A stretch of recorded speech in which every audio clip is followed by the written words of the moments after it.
Good morning and welcome to the Town of Surf City work session agenda today on September 19th, 2025.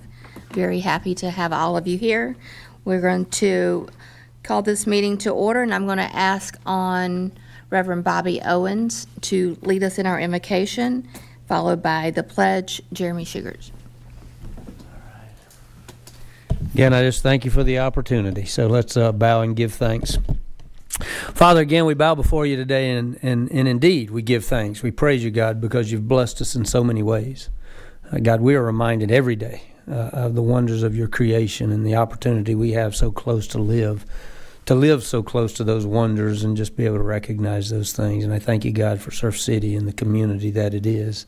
God, that it's made up of people who care about this place and care about what goes on here. And God, I just thank you that today as the town council and mayor and all the staff, as they meet together to make plans, to seek what's best for our community, God, I just pray that you give us wisdom, God, that you give us direction, God, that it wouldn't be our will, that we'd bend to your will. And then, God, in that we'd recognize that you have encouraged us that while we have the opportunity, let us do good to all people. So, God, help us to remember that you've loved us first. Help us to love each other, and we pray it in Jesus' name. Amen. I pledge allegiance to the flag of the United States of America and to the republic for which it stands, one nation, under God, indivisible, with liberty and justice for all.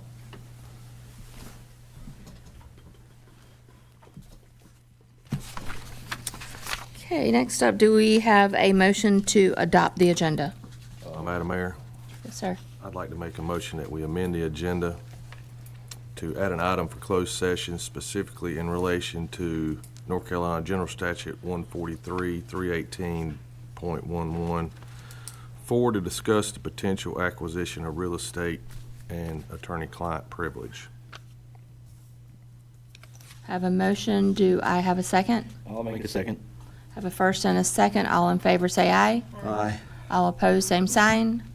Motion carries to amend the agenda.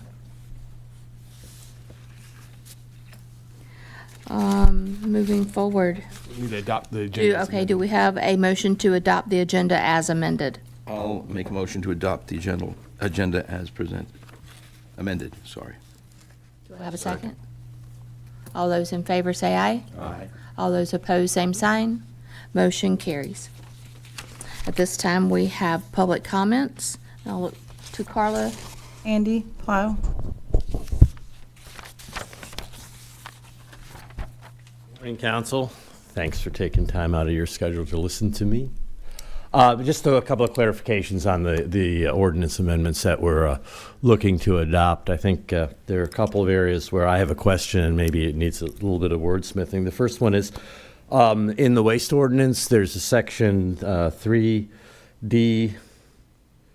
The statement reads, vegetative debris will not be collected from properties that do not have the town through the town.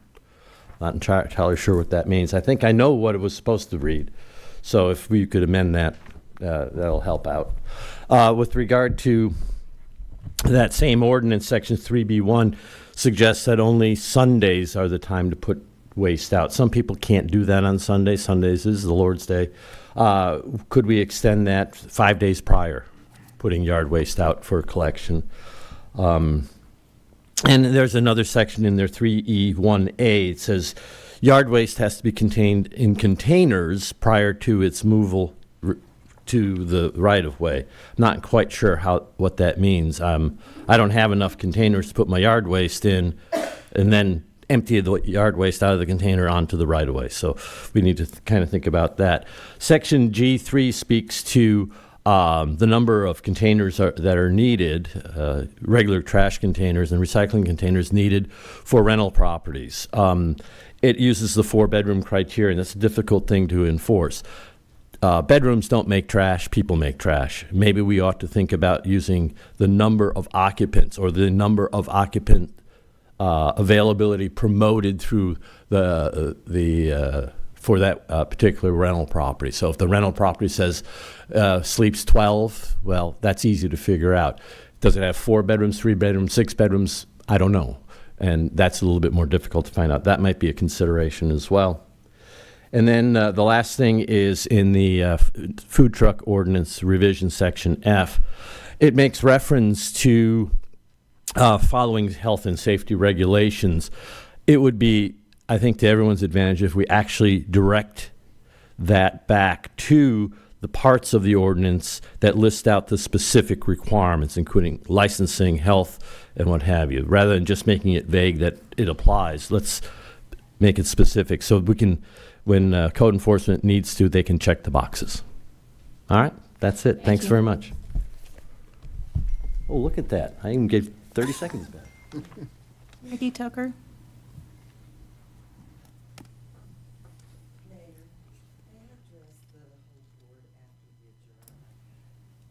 I would like for it to be off the books, if that's all right. After the adjournment, while everybody's still here, just speak to all of you together. Like individually? No, all together. Is that all right? It would have to be during the meeting if you're going to speak to them as a whole. If you want to speak to them in groups of two, you can speak to them in groups of two afterwards. They just can't meet together without being an open session. Okay. Well, I get so nervous up here. I've already been sick to my stomach this morning, and I'm not pregnant. Okay. No, I do. I get nervous up here. I'm more of an informal person, and this seems fit. I've never seen you nervous, so just close your eyes. I know. My gosh. Oh, you're leaving? Oh, no, ma'am. Okay. My name is Mickey Tucker. I live at 1222 South Shore Drive. Good morning, council. I'm sorry I can't speak to you informally, but I love this. Anyway, good morning, all council members. Okay. See, I don't even know. I came to Surf City in 1971 as a young military bride with 3 small children, ages 3, 2, and 6 months. I came across the bridge and I thought, I have died and gone to heaven. I found my place. I was from Virginia, my parents had a house at Cape Henry on the beach. This is what I'd always wanted. South Shore Drive was a dirt road. It was all raw. The wind blew all the time. We didn't have air conditioning. We were happy as 3 little larks. Anyway, I bought my first lot in 1974 for $4,000. That sounds like very little. In 74, it was a lot. I could barely pay for it. In 79, I built the first house for $32,000 on that $4,000 lot. That same year, I found an oceanfront lot. The man wanted $33,000 that I thought was horrible. I offered him $29,000 and he took it. I had to borrow from Peter, Paul, Mary, and my father to pay for that lot, but I did. And it's the lot I reside on now. I love the essence of this town. I love the essence that we all feel why people come here. We're family oriented. It feels like now we have gone to it's all about the money. I've spoken to you on this 2 years ago, and I want to say again, as a council, please remember why people love to come here. I have heard remarks this summer that it's getting out of control. The traffic is out of control, the infrastructure, it doesn't have the beauty. I heard someone say they went to North Myrtle Beach. The prices are down in North Myrtle Beach. You can price yourself out of being the jewel. You can price yourself out of being the jewel. I don't want us to do that. We need to remember why we, as your constituents, voted you in, to make sure we stay physically, oh my gosh, physically, what's the word I want to say? Physically. Responsible. Thank you, dear. See, I went off my notes, so I can't remember anything. Okay, that's all. And I love you all. Y'all are dedicated. You work hard. Please know that I love every one of you. But remember, what you vote on also has optics, how it looks to us. Thank We're you. not supposed to clap anymore. Everybody clap. You know, I always was rebellious.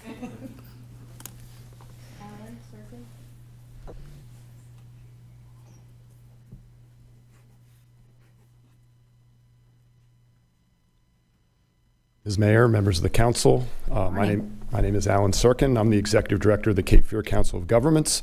I just came by to say hi.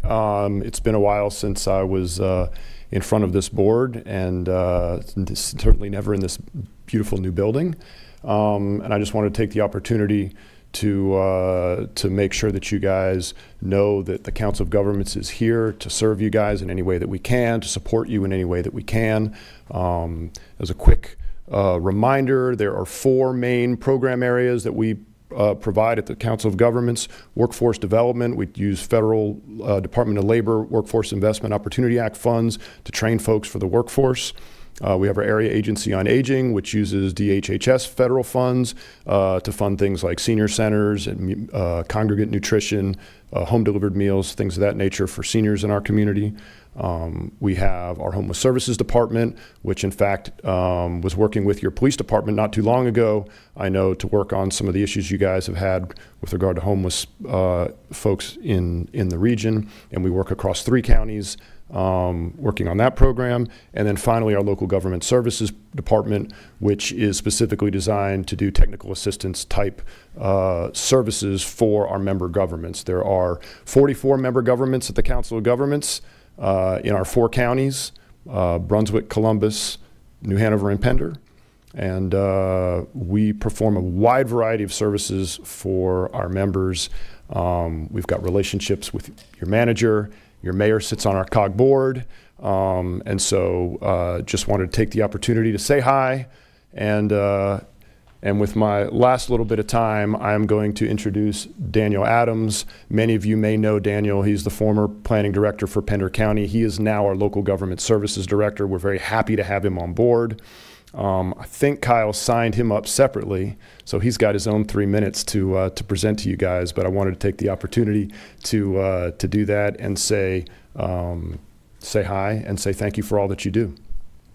Thank you. Thank you, Mayor, members of the council. Good morning. If there's one thing that I learned from Kyle, it's how to be concise when speaking to an elected board. So I won't take my full 3 minutes, but thank you, Alan, for the introduction. I appreciate the opportunity to be before you this morning. If nothing else, it's an opportunity for me to introduce myself to those of you that I haven't had the chance to meet yet, and I look forward to continuing to serve the town. If I may reminisce for a little while, I got my start in local government in Pender County. Kyle hired me over 6 years ago, so I certainly hold Kyle in high regard. But I appreciate the opportunity this morning to be before you. It's nice to be back in Pender County. So thank you all, and please feel free to reach out anytime if there's anything that me as local government services director or the COG in general that we can do to support you. Thank you. Thank you very much.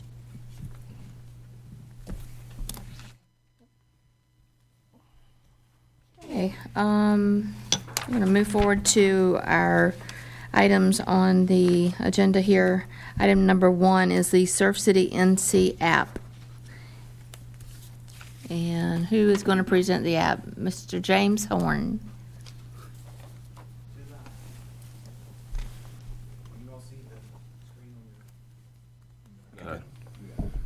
We got this. And you have that? Fantastic. Good morning, Madam Mayor, Council. Just wanted to real quickly come up here and fill you guys in on the app. We finally have been able to get it in the App Store, so it is currently available in the Google Play Store and the Apple App Store, I guess it is. There is a handout in front of you there with a QR code. You can use your device, the camera feature on there, to scan that, and you can download the app from there. We will be doing a large push on this on social media, the website, getting, at our facilities, the same flyer you see hung up, and my phone just turned off. There we go. Sorry about that. Anyway, so if you look there on your screen, this is what the app looks like when you load it.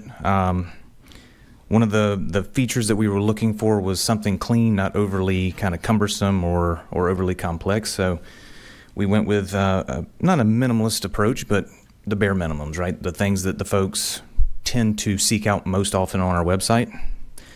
So as you can see there, front and foremost, you got See-Click Fix, online payments and permitting. To be fair, we added the See-Click Fix after the fact because we are trying to push that service out as well. But on our website, we do have a lot of traffic for payments, permitting.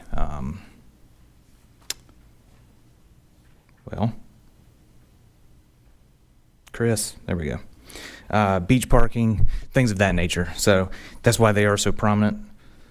When you click into it, you'll find that some of the content stays within the app, some of the content gets redirected. Unfortunately, we have to redirect some of it. So once you get out of this building and you have better cell service, these tend to flow a lot faster. So there you go, See-Click Fix from inside the app. When you click the Done button, it takes you back to the app. So that's really handy to come back to. So it redirects out and redirects you back into the app when you're done. Kind of a cool feature. And again, just another example taking you into the online payment portal.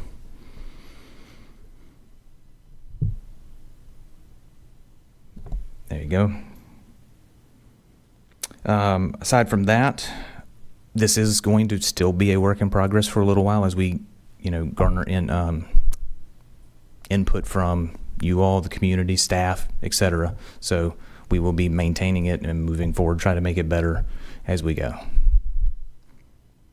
And that's really, I don't want to belabor you guys anymore. Any questions? You think it looks good so far? Oh, yes. No, go ahead, I'm only kidding. please.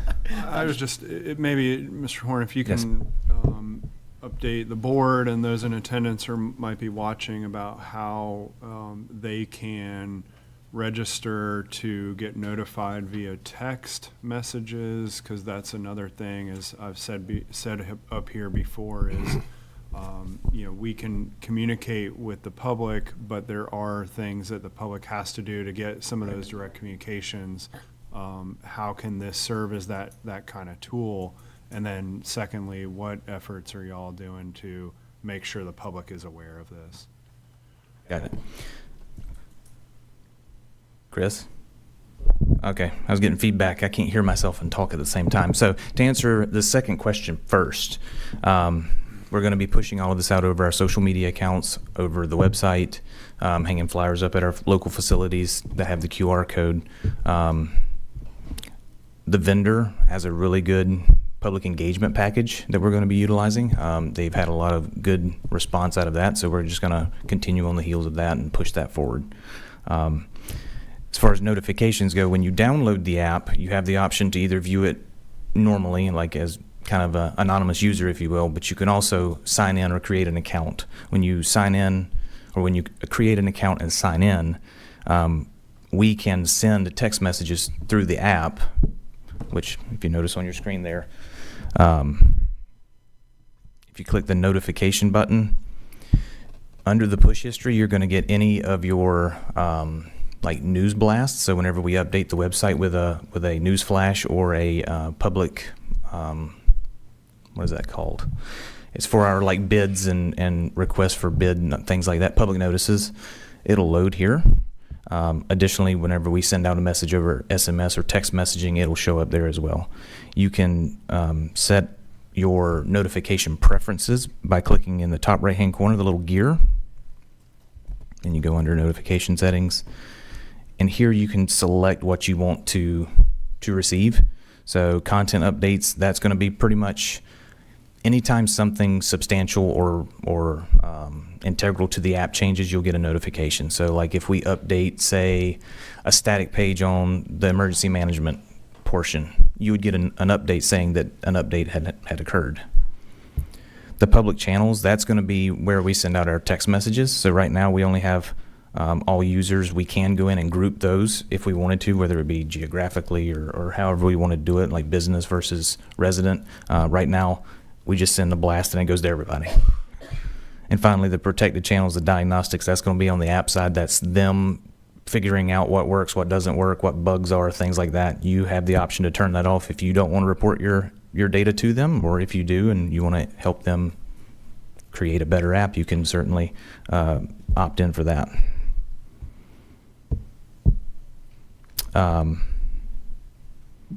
Once you download the app and you log in, if you notice, I just hit the verify push notification. So the second from the top, text message comes in. Your push notifications have been verified. Essentially, that's the system telling you that when we send you a text, or when we send a text out, you will get notified. Mr. Brewer, does that address your concerns? Yes, and I think that is what the key is we have to get our residents to download the app in order to get the messaging as another tool, and some of our communication strategies to back off of code red for non-emergency type issues. But if we want to remind people of an event that's the Christmas tree lighting or whatever it might be, it doesn't always have to be just alerts, but just letting people know what's going on. So It sounds like if you download, you need to create an account if you want that to happen. I would recommend Don't just it. download it and look at it. You got to create yourself an account. Okay. Just like Code Red. Unfortunately, Code Red gives you the option to sign up as anonymous, and the problem there is you have no control over that account. So anyone that's logging in with Code Red, please make an account, tailor it to what you want it to be, and that way you have control over it. You can do whatever you want. You update it, whatever. Just did it. Ma'am? I just did it. You just did it. I just did it. Thank you. Yes. Believe it or not, we actually have already seen quite a few downloads from it. So now, okay, that brings me into the other part. There is still 2 apps on the app stores. Okay, the one that we want to download is Surf City NC. We are working with Google and Apple to get those other apps removed because they have been deprecated. So unfortunately, I checked this morning and they are still there. So that's something that we will continue going after aggressively and get those other 2 apps, out of the stores.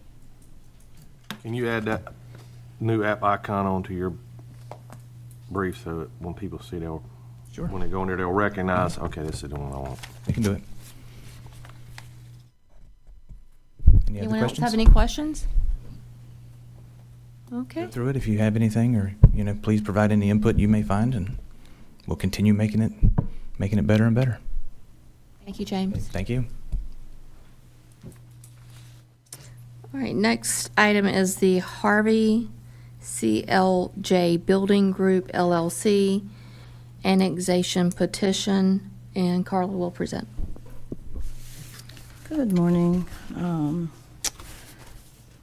Mr. Harvey with the CLH Building Group LLC submitted an annexation petition.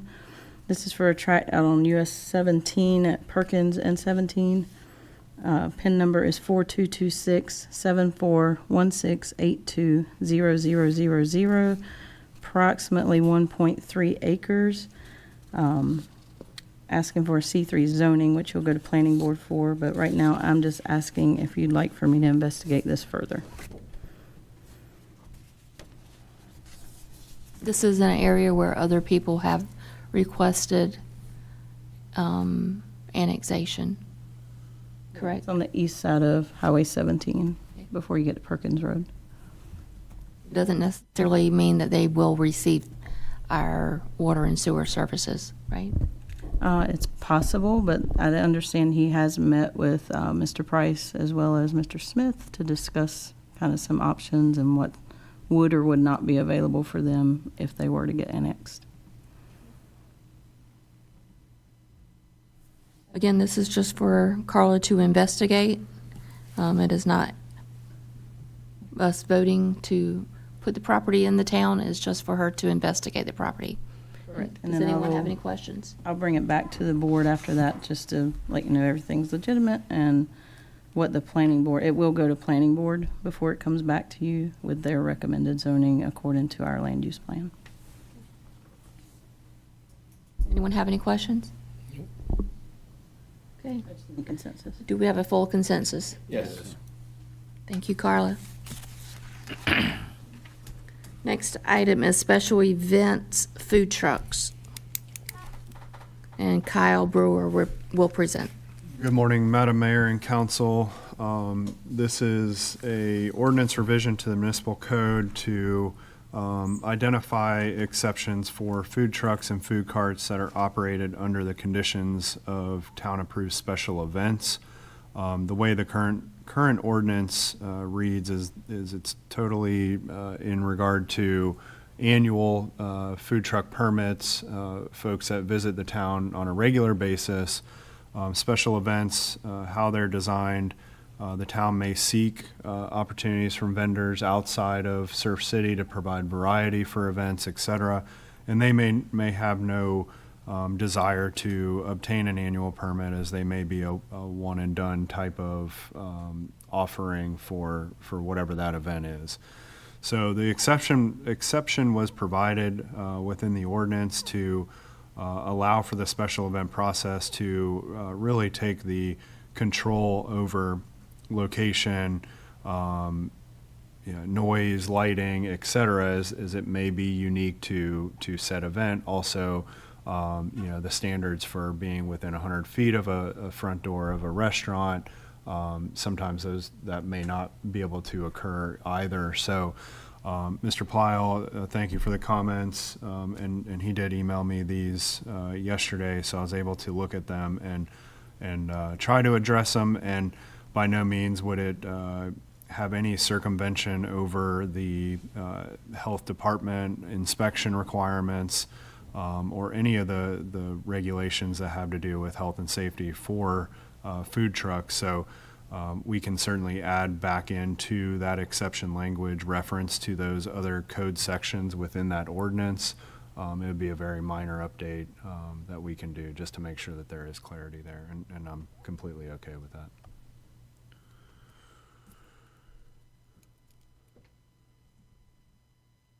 But this has nothing to do with existing food truck regulations and how food trucks are operated on an annual and normal basis, like if somebody goes to the local brewery to set up a food truck.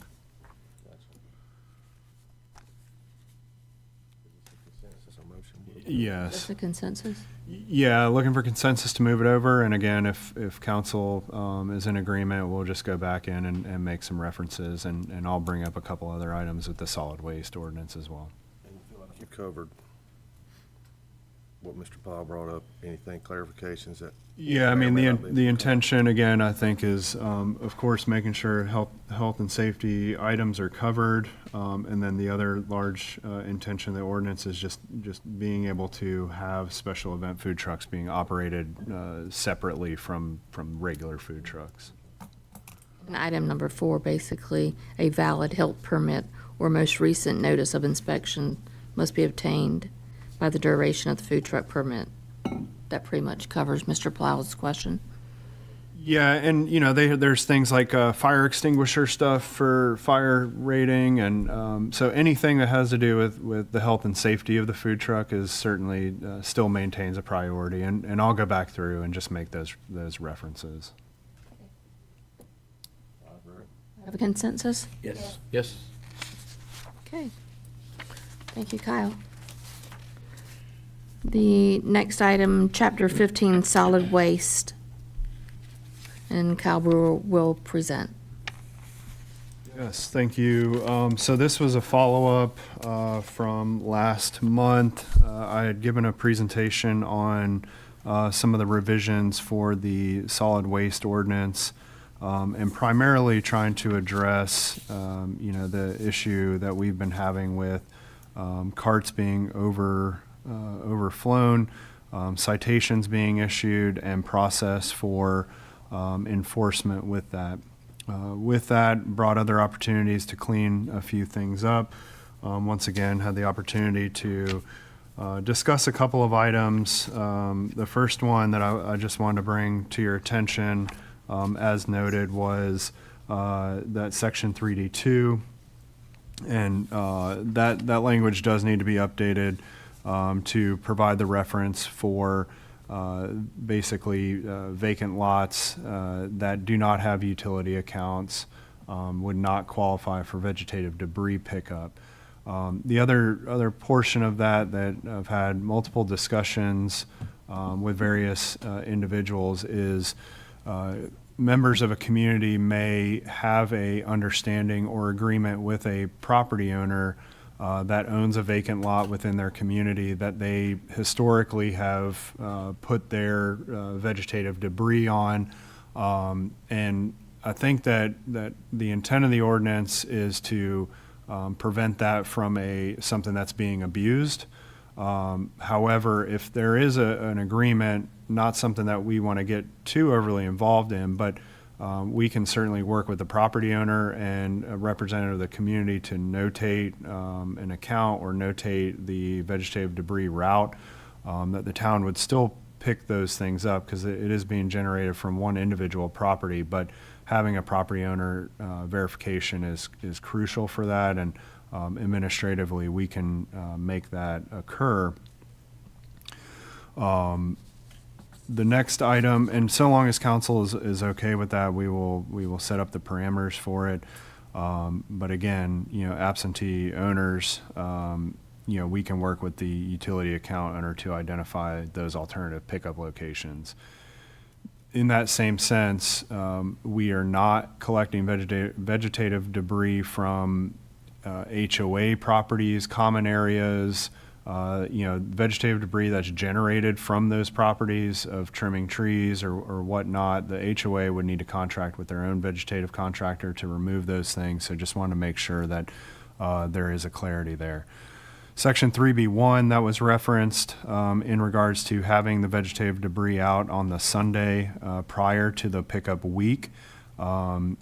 I'm okay with allowing, a couple of days in advance for folks to get that vegetative debris out. So if council wants to discuss that, or if you guys want to provide for like 3 days in advance, I think that would be appropriate. As a reminder, our program for vegetative debris runs every month, so it's not to where it used to be, where it was only being picked up quarterly or twice a year. So people do have that opportunity to receive vegetative debris every month, but we certainly would be okay with changing that to give a little bit more flexibility of up to 3 days, I think would be appropriate. What's the typical schedule timeline wise? So if we're asking them to put it out on Sunday, are they picking it up at some of those places on Monday? Yeah, so they're going to start the route, throughout the week. So they may not get to a certain property owner until Thursday of that next week. But we do ask for that to be out. So that's just generally just depends on the time of the season and how much vegetative debris is generated during that time period.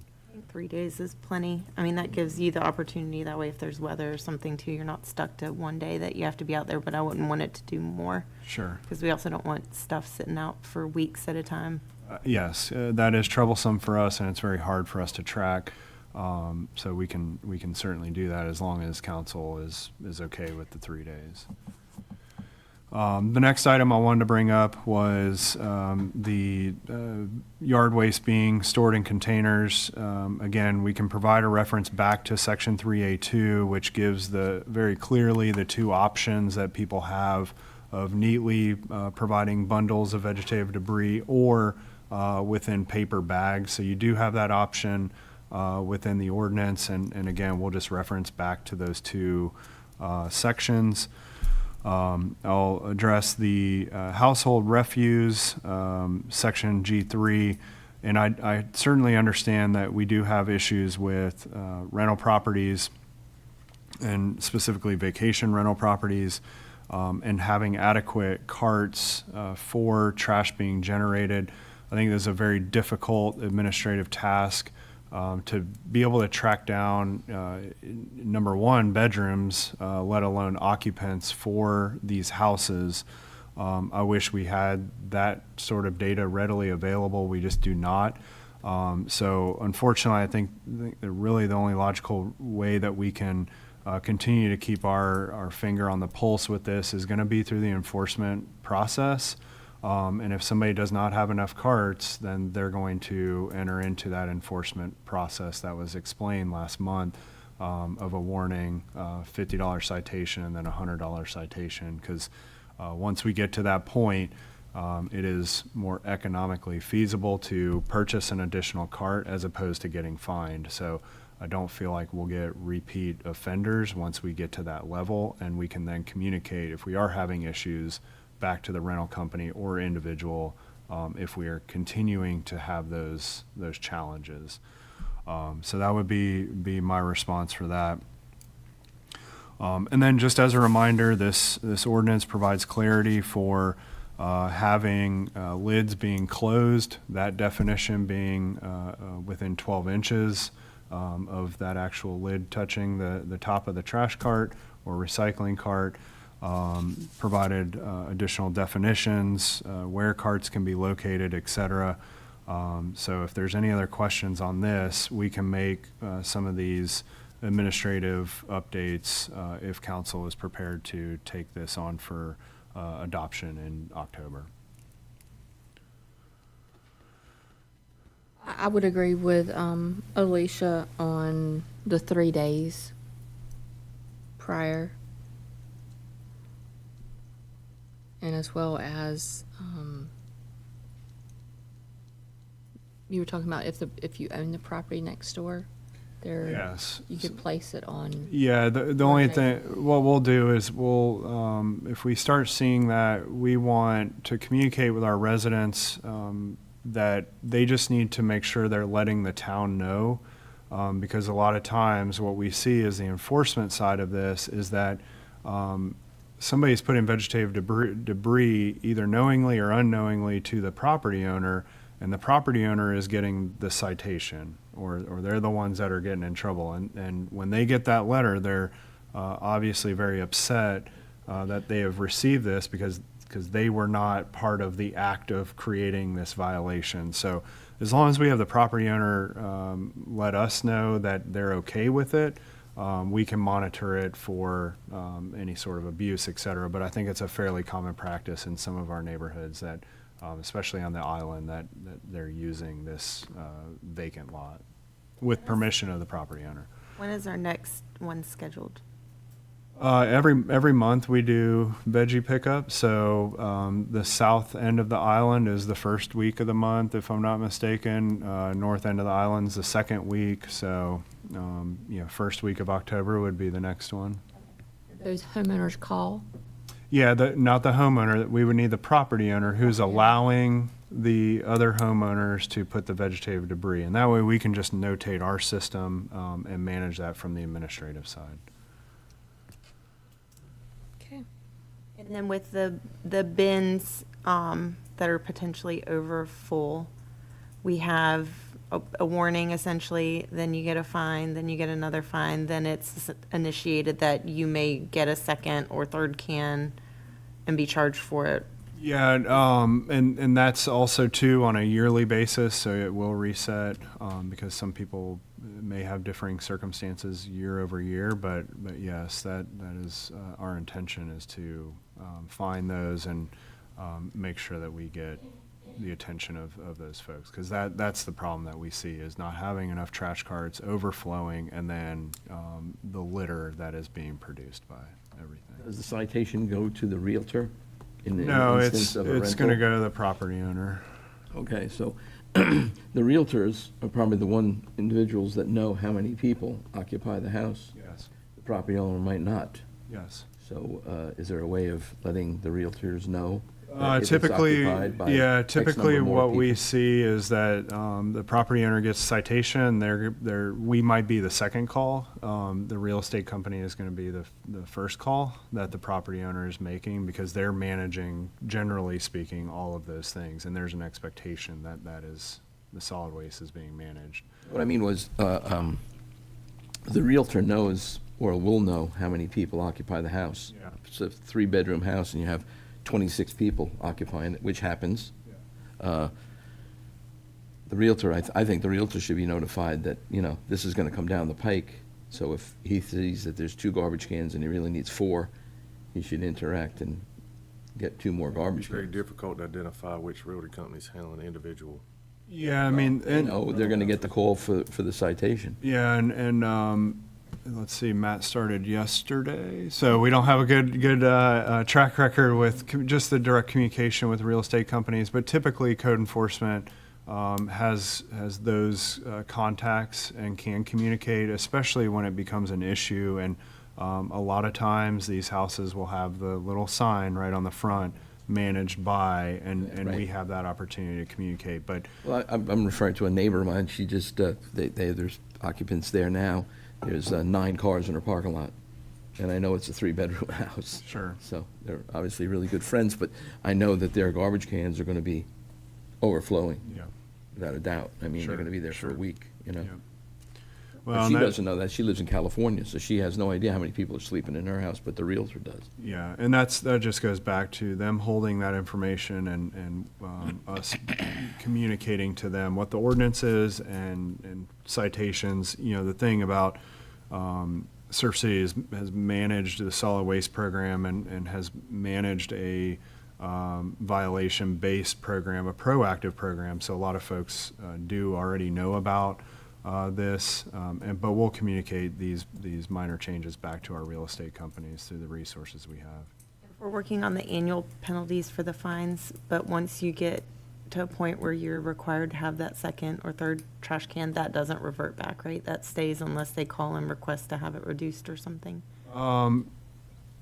It probably doesn't get into that specific. If you get into the force account where you're getting something added, I don't think we had anything in there that it would revert back. But again, in general, if you have been required to have another trash cart and then you start getting that trash cart isn't enough, then I think that citation process should continue. Yeah, I agree. I just wanted to make sure that that's how it was. Okay. One quick question. The year, is it fiscal year, is it calendar year, is it rolling from first offense? It'll roll from the first offense because we have the ability to track that. Anyone else have any questions? You just need a consensus here? Yes, ma'am. Okay, full consensus? Yes, I agree. Yes. All right, thank you. Facilities expansion project update, and back to Kyle. Yeah, so the Station 25 and Public Utilities building, our contractors were not able to be here today. As reported at the last council meeting, we do have action occurring on both projects. So building permits have been issued.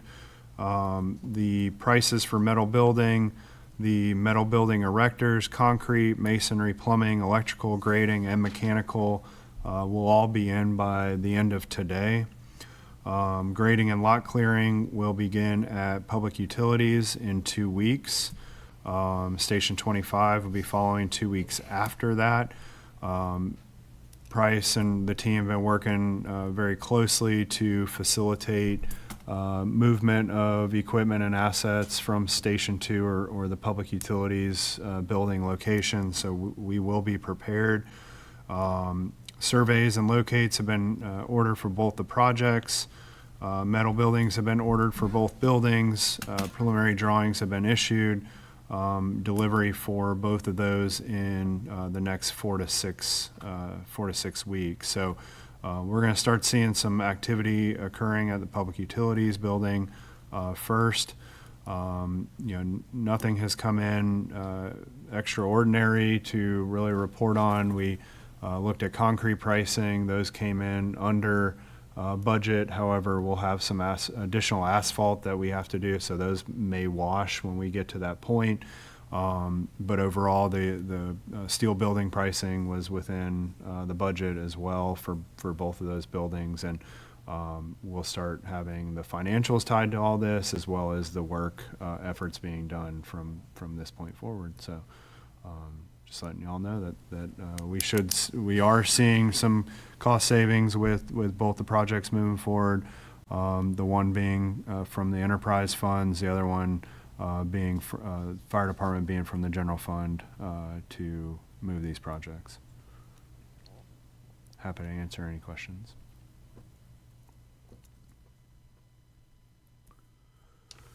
Thank you, Kyle. Anyone else have any questions concerning the update on the expansion project? Okay, hearing none, we'll move on to the Broadway Street Safety Enhancement Project that a lot of residents have been asking for at this park location. Yeah, so in response to a lot of those requests, as well as some general support within the park's master plan, the town has looked at the installation of a 4-foot vinyl fence around the playground area at Nelva Albury Park. This would be limited to the area around the actual apparatus, not the entire parking lot, but just the actual playground. And that's mainly concerned with its proximity to North New River Drive, and, you know, literally being just feet away from the roadway. The master plan had recommended, you know, either landscaping or some other sort of containment. With this being located just right off the beach, landscaping sometimes can be fickle, to say the least, to try to and get something that's can be mature and serve in that purpose. So what we did was we obtained some quotes from local fencing companies. The lowest quote that we had received was a little over $12,000 to complete that project, to also include utility gates and also, you know, other gate locations for ingress and egress. And then the town would also go ahead and connect the concrete from the sidewalk to the shelter in which we had the bench dedication or picnic table dedication that's handicapped accessed. Right now, there's no necessarily handicapped access to that shelter, but we can do that project in-house. In addition to this, we looked at the potential to add rectangular rapid flashing beacons to the existing crosswalk at Broadway. These would be either initiated through motion sensor or through a button. Either one could serve the purpose, but that would provide additional attention to motorists when pedestrians are entering into the roadway and are seeking to cross the road there. There's no stop sign or traffic light at that location. Also, just as a reminder, the Broadway beach access is the first access in which the town had installed the Moby mat, which provides some additional handicap accessibility to the beach.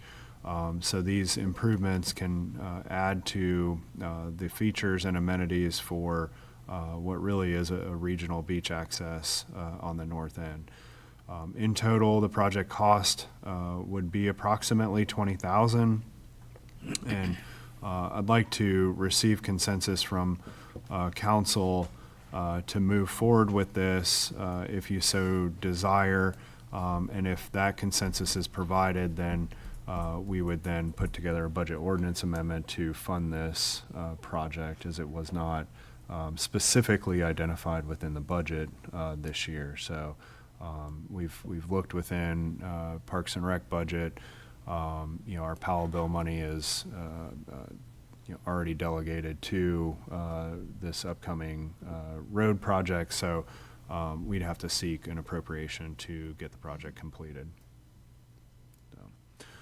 The quotes are in your packet, and be happy to answer any questions that you'd have. Any questions? I have a quick question. Yes. Well, for any other board members, and I'm not saying no, I just don't. Personally, I have had people call me about the crosswalk stuff, but I've never had anyone mention to me about needing or feeling they needed or wanted a fence. I've never heard them say, no, we don't want a fence either. Have you guys had anybody specifically address? I mean, I've heard us talk about it. Have y'all had somebody come and talk about any dangers about that arose that needed this fence around this park? I'll answer that. During my campaign, I went through that whole area, up and down the canal streets, up and down that area right around the park, And the consensus that I got from a lot of young mothers was it would be really nice to have a fence around the park for safety reasons, because when they take their children to the park, there's 6 or 8 children there, and the 2 mothers talk, and they're talking, and in the old case, and I'm not saying anything about new mothers, but the old case was, when my wife took our kids to the park, she never had a cell phone. She never really sat and chatted with other mothers for cups of coffee and stuff. And their fear is that, little Tommy walks out of the park for some reason, either a dog across the street or a ball bounces out of the park and goes after his ball, doesn't really comprehend that there's traffic. And that was their concern. And it wasn't 1, 2, 3, it was at least about 10, 12 different mothers stated that, I don't know if they got together when I started my campaign and did a telephone chain or not, but it was really unusual that that's what I was running into. That was one of their area not complaints, but one of their area concerns that, it would be nice if that park was fenced in. And if you go there and you stand there for a while, you'll see that traffic on New River goes up and down, traffic that comes up the side street goes up and down. And, I don't want to use the word corral them, but it is a little bit of a easement to the mind to know that they're inside and they can't get outside without somebody letting them out. And when we met with the fence company, one of the locks or 2 of the locks on some of the things were similar to pool locks that you put if you have a built-in swimming pool or a pool behind your house, and what is your 4-foot fence, and you have a lock on top that you have to pull up. So a 2.5-foot, 3-foot kid can't reach it, can't get out just by opening the gate. It's safety. It's done with a spring, so it closes when it's open. And so I was a big opponent about having this done. We'd been talking about it for, I won't tell you how many years, but we've been talking about it for a couple of years. It's the only park, like playground park, especially there's like an actual dedicated kind of toddler playground area on there that abuts right up to a higher speed road. Whereas most of our other parks and playgrounds, even the one that's down on South Shore, has a little fence and then the parking lot and then the road. So you've got some buffers in between it, but this one literally sits right on that main road, which is. We've been lucky so far. Good deal. And I would just say that I have heard the fence there, because it sits so close to the road, by a lot of the people that live, especially on the canal streets, that they'll walk up to Broadway and cross over. We've heard that crosswalk I've heard it for probably 7 years. I've heard the and, crosswalk, yes. some of the people down there have, or the residents that live down there have always said, we'd be willing to help. What do we got to do to get the crosswalk? Of course, they're always. I think at one time there was some type of. It lasted one day. Something in the middle of the road, as far as I don't know, one of the tube-looking things that someone ran over like the first day. So I do think that the fence needs to be one that the pickets are, if we are going to do it, that the pickets are close together, but wide enough to see through. So you can, if people ride by, they can see what is going through, and also that it's just not a place to put your dog in and run free. Oh, yeah. So, if it is for safety purposes to keep the children off of a very heavily trafficked state road, which is North New River Drive, I think it is. And I will add, Mayor, just to, since you had referenced State Road, DOT will not fund our request to put up a rapid flashing beacon sign, because we've asked. They said they'll help us with the encroachment agreement process, but they will not fund this. So. If it was at another park, just saying the new J.H. Batts Park, because it sits so far off the road, I wouldn't say put a fence around that whole playground. I wouldn't say put a fence around all of Soundside Park. It's a dead-end road.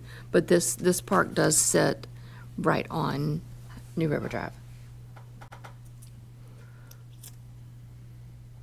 And if council is generally in agreement with it, we will refine numbers and gather a budget ordinance amendment and bring this back to you to approve. Agree. Consensus? Okay. Thank I you. agree. Thank you. Next item up was brought to our attention by a couple council members that they wanted to discuss the cancel meeting time. So, I think Alicia, you gonna take this? Sure. Especially in light of the Pender County Commissioners changing their meeting time to 6 o'clock. And I think with the growth in the community as a whole, and obviously we've seen a lot more activity and involvement than I have in the past year and a half that I've been here. I do think it's a viable request to change our town council meeting time to possibly 6 o'clock. Questions there, I think, for us are more staff-related in regards to what does that look like in overtime pay, or what are the additional costs that might be involved in us making those changes? Also, the timeline and changing the meeting time, I think, is something that we've all heard a lot. I don't think any of us have ever been in disagreement. We have meetings that carry a lot of weight where we have a full house, and then we have meetings that maybe don't feel as community involved and we don't have turnout. So for us to make a change as a whole, I do think the big thing is for us to actually see people show up to every meeting as well. But I think it's something that we've been asked enough that we probably need to at least consider. We do need to discuss it. I just want to make sure we're not doing it out of, it feels like this is what we should do. I want us to have a clear, defined goal of what is success. Is this the right choice, and a defined timeline of when we determine, whether that be 6 months, whether it be a year or two, whatever we decide. What timeline do we give it to determine, all right, this is successful, and what's the word I'm looking for? What do we use to determine success? Is it people sitting in seats? Is it people making comments? Is it, what does that look like? What is success? And I feel like we need to be clear about what that is, so we're just not floundering on, maybe we need to change it back, maybe we don't, maybe we need to, that's my only concern. But I do think it needs to be considered. And also, I think the workshop time to be at 9 o'clock is, this is usually our opportunity to discuss things in general. And those items still, for consent agenda items, typically go on to our regular agenda and regular meeting. And then I think if there's things that we need to pull back off the consent agenda just to discuss at a regular meeting, that's fine. But I don't see any issues with keeping this meeting at this time. But for our regular council meetings, especially when those are the ones where we have hearings and such, that it's important to let the community have the opportunity to be here. Any other discussion?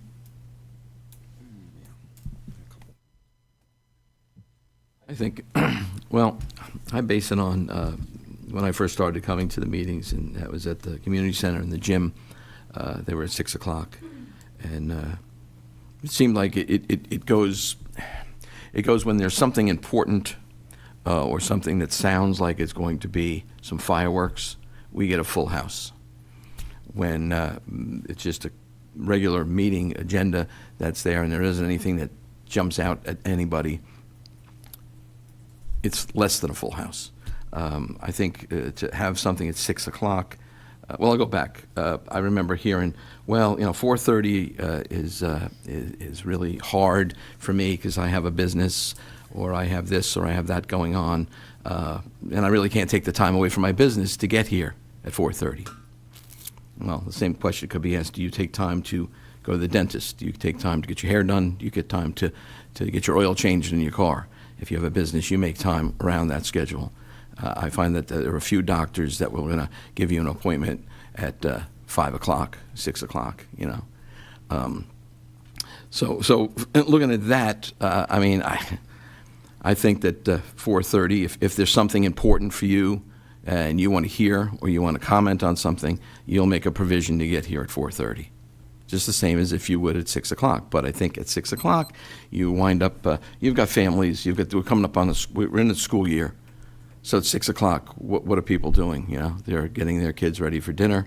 they're getting their kids ready for homework, they're getting, and it might enable them and not able them to come here because of that. There's a lot going on at 6 o'clock. I remember when I was on the campaign circuit and we campaigned, I didn't campaign anything after 7:15 because I thought that was infringing on people's life at home.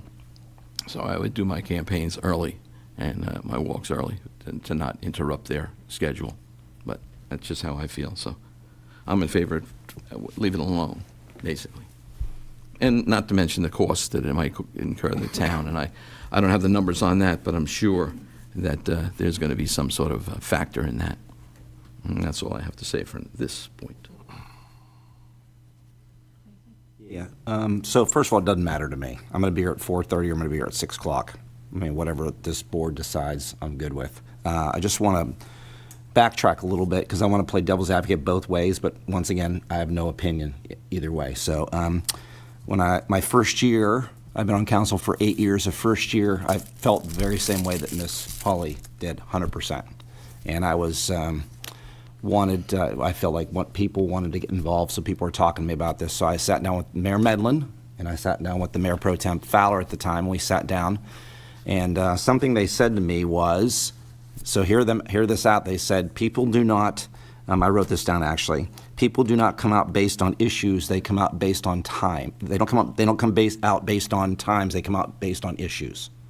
So if there's a big issue, they're going to come out. If it's June 4th and there ain't no issue, they're not coming out. And so he said, I just don't think we should move that time. So I couldn't get any traction on that, so it stayed as it has been since I've been here. The reason made sense to me. I didn't understand at the time. I was kind of irritated by it. But I understand now. I think I would like to your point, maybe we give it 6 months or so, but it just stayed that way. We're tussling and complaining a lot about money that we spend. So just my math is I added at 2 hours extra, let's just say, and this isn't exact, but it would create about 264 hours of comp time it would create for our department heads. And as you know, our department heads are required to come to council meetings. That's one of the things that the manager does require them to do. Okay, this is a workshop. So there's about 12 department heads that would have to go to that. And so if you add up the hours there, it would be about $9,500 more in comp time that they would receive, that we would put out of our pocket. And so we know we're talking about our finances, we're talking about budget. And so if it could put a $10,000 strain on us per year. Okay, now somebody says, why do we need comp time? Can you explain comp time, Mr. Brewer, how comp time works? Yeah, so first and foremost, staff and myself are happy to meet anytime. I will certainly state that. There's couple different factors that come into play here. Department heads generally are going to be considered exempt from the Fair Labor Standards Act to where they do not earn overtime nor comp time. The expectation is that they put in the amount of hours necessary to get the job done. However, the town does recognize a separate category of what we consider extra time. Extra time can be taken just like a vacation or comp time. It's not earned at time and a half. It's just a one-for-one type of deal. But then sometimes we do have support staff that would be considered non-exempt, and that's where the monetary figures are going to be applied to. So mostly department heads will be exempt, would be recognize extra time, and that extra time you can put a monetary value on it based on per hour. It just is going to be a little bit different. Comp time going to be earned by employees that are non-exempt at time and a half above their 40 hours. So there's employees within this room right now, if they were here after hours, would be earning comp time. If an employee leaves the organization, that is a liability, financial liability that we'd pay them out for, as well as earned vacation time. We do not pay out for sick time. That would carry forward with them. So kind of a convoluted response, but that's sort of how all of that how all that does work. And again, we're happy to be here at any time that council decides. Just finishing my point, once again, I want to point that out. Once again, Alicia, I'm not opposed to it. If that's what this board wants to do, I'm good with that. I just want to make sure that we have all those aspects in front of each other. And the last part is, remember, to be informed doesn't mean that you have to be at a meeting. Everything's streamed. You can watch this at midnight. You can watch it at 12 on your lunch break. So the technology has changed quite a bit for us to have access to these meetings. So that is also a big variable. But once again, I'm not opposed to it, and I just want to give you a different perspective on it. So thank you. And I agree with the fact that like the events or the agenda items do bring people out. And we see a lot of people show up, like we'll have a full house when there are hot topic items. I think the unfortunate part is we probably have double if it was later in the day, because there's probably a lot of people that do work that would like to be here that still can't. And even sometimes when we have a packed house, we'll only have 4 or 5 people actually get up and speak. And there may be a lot more that actually want to speak their mind and may have done some research and have an intelligent perspective to be able to provide to us. And whether they have the opportunity to talk to us ahead of time or not, this is their pulpit, and this is their opportunity to see us face to face as a whole and talk to us as a whole. And I know a lot of times, even today, Andy saying some stuff probably sparked ideas in our brains that we maybe had not thought of before. So I think we've grown enough, and we have enough people here that are more of the working class people that work regular 9-to-5s that would like the opportunity to be here. Like a lot of young families would like the opportunity to be here and speak out. So. Okay, so I like the 4:30, but I'll go along with the majority if that's what we're going to do. I'd like to. Personally, I don't think we should make that decision right this minute. We've talked about it for 5 minutes. Yeah, well, no, I'm not saying make a decision No, right I'm now. not saying that. I'm just saying, look, let's not just say, oh, okay. What I'm letting you know is let's ask Kyle and staff to bring us something that addresses, hey, what are the potential cost additions? What is a plan to determine success? What would be a timeline to enact this plan if we did that to determine if it's successful or not? And to your point, I've mentioned this several times. Now, you would not have the opportunity to make a 3-minute comment. Maybe we'll explore some other options that you could make a comment and not physically be here. We do have access. I think it's great. I used to use them all the time.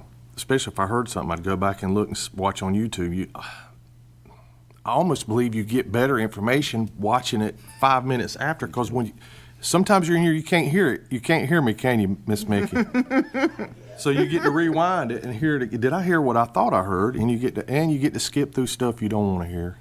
Anyway, I think that YouTube video is a great tool. But I would like to see us move forward and come back with a deeper discussion based on what the ideas may be, or the pros and the cons, versus moving and make a better informed decision than just to make a decision right this minute. What I was trying to say was that I'm in agreement with the 4:30. I like that, but I'll go with the flow. As a trial period, is there a way for us to do a trial period, 6 months, let's say, and take a sort of an attendance and try to figure out this compared to other meetings, what we have more of attendance? Alicia said more people will come, younger people will come, or more people will come because it's after work. I think that can work 2 ways. They'll either come or they won't come because there's a lot to do, at 6 o'clock at night for somebody that has 3 children in school and what's going on. Can both parties come? Maybe not. Maybe just the husband or the wife can come, but I think that will affect their time as far as getting here. Before that, like I said, if it's important enough to you, you will be here. You will figure out the time as you do when you schedule anything personal in your life to do something else. Thank you, John. So I think that pretty much everyone wants to hear a little bit more discussion and investigation on changing the time. I think we vote on the calendar for next year's dates in November, Carla? December? It's the first meeting in December. I'll bring it to November work session, the potential calendar for next year, so I'd like to have it. So maybe at the October work session, we can bring this back and discuss it more with some maybe detailed a timeline of if we are going to do a trial period. I would like to have the breakdown on the cost that it does if you have to stay this afternoon from 5 to 10 o'clock tonight. Are you going to be able to take off tomorrow for 5 hours? You know, how many people are going to be able to do that? You know, how many people will be able to do that? Yeah. You know, there is, you know, some employees that will have that incentive to say, okay, yeah, I'm going to stay there 5 hours so I can get 5 hours off tomorrow morning because I want, you know, fishing's going to be good and I'm going to go fishing tomorrow morning. And time off always has to be approved by your supervisor, just as a reminder. But also, what we can do, I'm confident in our IT staff. We can go back to YouTube videos, count people in seats. Yeah, we can probably go back 12 months to make that count. Also probably go back and look at views of meetings on YouTube. We'll do the cost, breakdown of staff time, and then also the other measurement tool I feel that may be effective would be documenting the comments through the public comment sign-in sheet that the clerk certainly maintains records on. So if there's any other metrics that you all feel would be relevant, just send them over to me and we'll try to incorporate that, but bring this back in October work session, give you that report, and we can go from there. I think communication is the number one key, and if that's what it takes to make sure that the residents think that we are communicating with them, then, you know, that should be something that we look at very hard. So at this time, it's time for us to go into into a private closed session. However, we are going to go into closed session. We will come back out. You're more than welcome to sit and stay, and I'm not sure how long it's going to take, but sometimes it's quick, sometimes it's not. But you are welcome to stay over, Miss Mickey, and speak to us 2-on-2 if you like. Do I have a motion to go into closed session? I'll make a motion to go into closed session. I'll second. Motion and a second. All in favor, say aye. Aye. All opposed, same sign. We are now in closed session.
Can I have a motion to come back out of closed session? I'll make a motion to come back out of closed session. Do I have a motion and a second? All in favor say aye. Aye. All opposed, same sign. We are out of closed session. Do I have a motion to adjourn the meeting? I will make a motion to adjourn the meeting. I'll second. Motion and a second. All in favor say aye. Aye. All opposed, same sign. We are adjourned. Thank you and have a great weekend. Madam Mayor and Council.